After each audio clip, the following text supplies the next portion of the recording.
Hey everybody, this is Terry with Nations Travels. Today my wife and I went to Rome, Georgia, where we visited the historic Rome Clock Tower.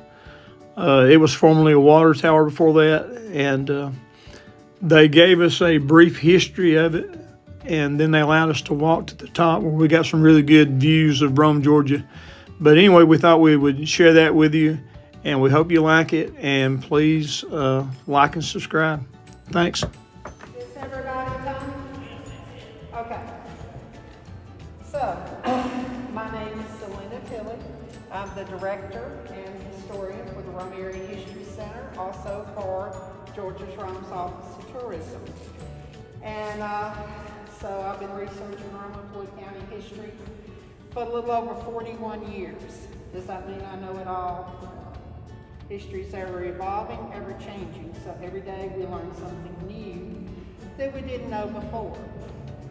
And some of that we're going to cover about the hilltop itself today. Now, what you're standing in is Rome's first water reservoir. That's why it was built. It was not built as a clock tower. It was never built to tell time. Matter of fact, when it was first designed, clockworks were not even a part of the design. Mr. Noble, who owned the Noble Brothers Foundry, after the war between the states, he wanted to give back to Rome, and one way that he did that was to put in a design bid for this water reservoir. Now, why would Rome need a water reservoir right after the war? Any idea? Fire department. In the 1870s, Rome purchased 2 steam pumper fire engines. Now, at that time, Rome was getting its water from wells in the center of Broad Street. Now, the problem was, those wells did fine with just people drawing buckets of water out of it. But when you drop a suction hose for a steam pumper off in the well, it wouldn't take long to drain it because the wells couldn't keep up with the amount of water that was being drawn out per minute.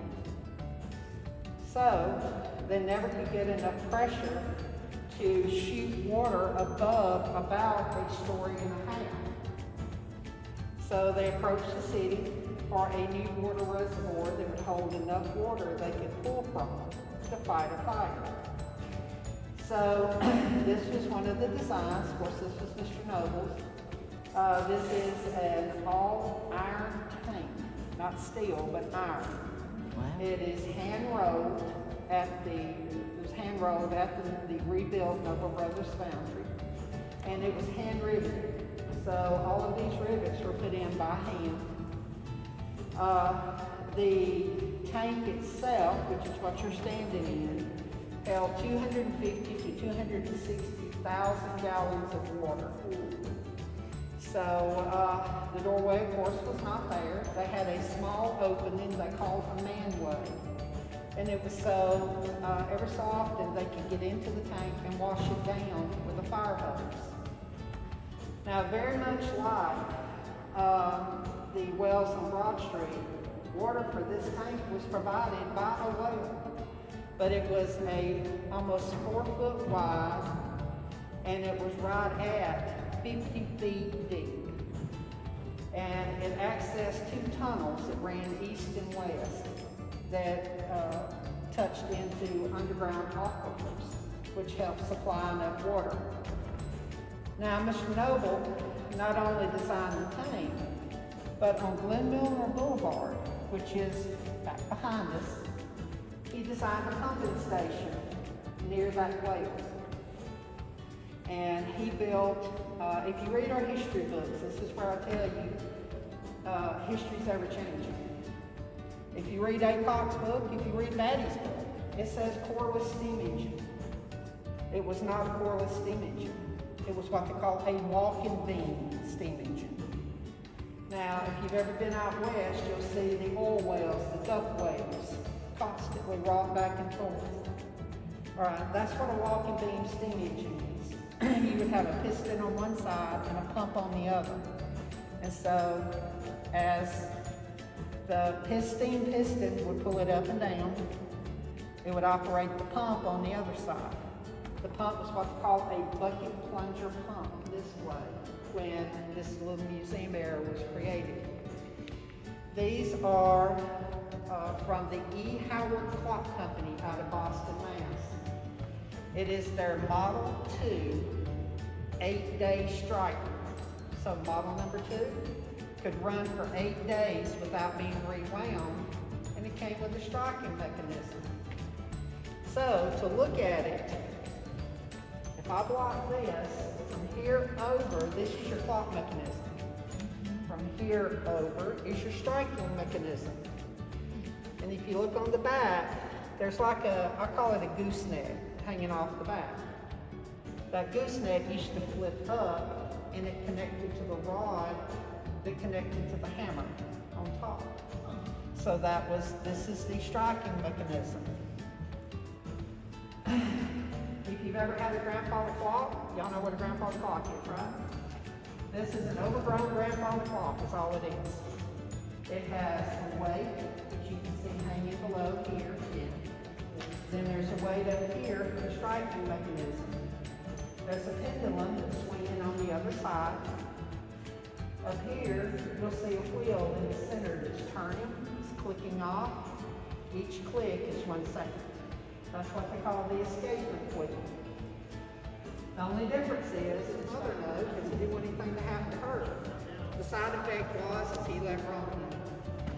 The citizens were always so grateful, they gave him a silver service set, and we have that silver service set on display at the History Center.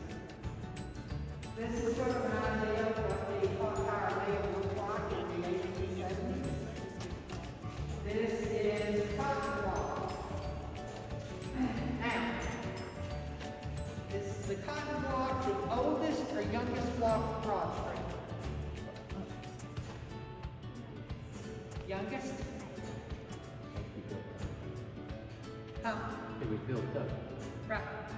So you are correct. It is the youngest. The cotton block was the last block to be built upon because they had to build it up. If you've ever been in construction or know somebody that has, you will understand the term, the ground don't hurt. So, this was a swamp toward the end. They had to fill it in and build it up. The cotton block was really not built upon except for 2 buildings until the 1870s. And the 2 buildings were on the east side, not the west side. The west side was vacant. There was nothing but a couple of cotton warehouses, and that was it. So it is the youngest block on Broad Street. What's the oldest brick building on Broad Street? You'll never guess. It's a restaurant. I'll give you Jefferson. Partridge Neck. Have you ever had food at Yummy Tide? Yeah. Yummy Tide is the oldest brick building on Broad Street. It's one of the most unassuming. Because when we think of old buildings, we think of something highly decorated. But when you look at buildings built pre-war, pre-Civil War, pre-war between the states, they were very much in a simple design, almost a federal design. So you would have symmetry, door, say a window over door, window over window. So it's a very simple design building. It wasn't really service station on Maple Street is Charles Vanny Jones. There's a park on Maple Street named after him. So what was important about Mr. Jones? Quite a few things. One, he was an entrepreneur, black entrepreneur. He owned his own business, owned his own property, everything. Second thing, he worked with the kids in the neighborhood. It didn't matter if you were pink, white, pink, purple, whatever. No matter what your political affiliation was, he would tell the kids, if you don't like what's happening, it doesn't always work. You don't always get it right. But if you don't like what's happening, the one way you can change is vote. It is not always, like I say, it doesn't always work. Who knows his name? Capitalized the 2 bays, Romulus and Remus. The original statue is over in Italy. So why do we have one? Huh? Because we're named Rome? That had a little to do with it. Well, what is the name that a lot of people associate with it? Y'all know the name that may be associated with it? What about Benito Mussolini? Okay. Now, here's the thing. For a little over 80 years,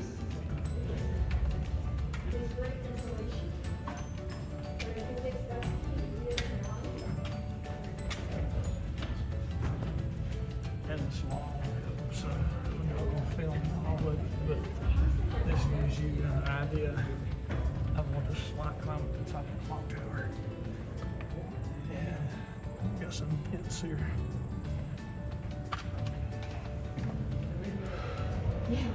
Almost to the top.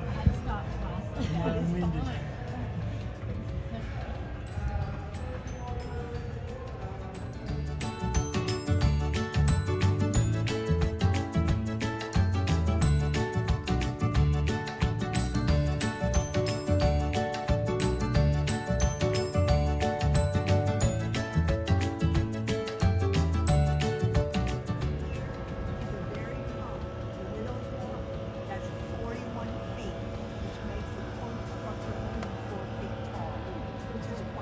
The tank itself is 26 feet in diameter, and the tank is 63 feet deep, and at the maximum it could hold 250,000 gallons of water. The structure built around the tank is a decorative with 10 sides to it. Now the clock structure, when you look at it from when you're driving by, This is a shot of Rome from on top of the clock tower from the other side. I know they're building Boston. Yes, it will see. It's going to be there. You see where the yellow is.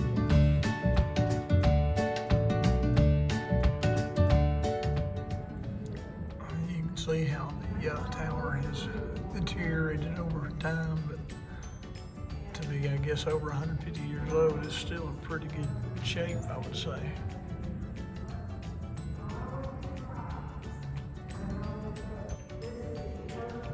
I also noticed on some of the steps, some of them have different patterns. Makes me wonder if they've had to be replaced at some time.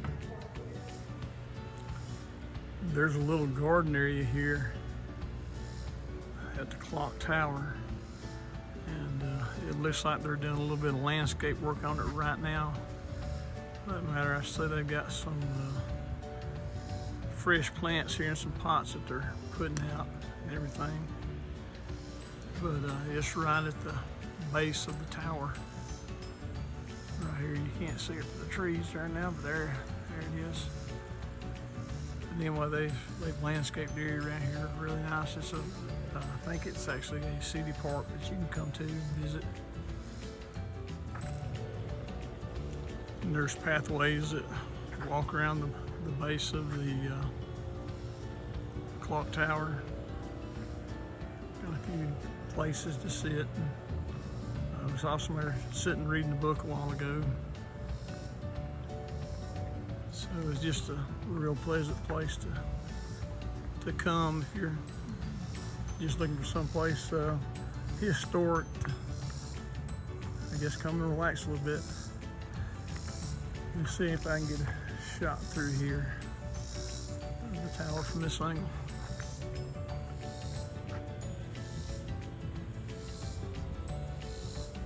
I don't remember the exact year it was built, but it is over 150 years old now. It was originally the city's water tower.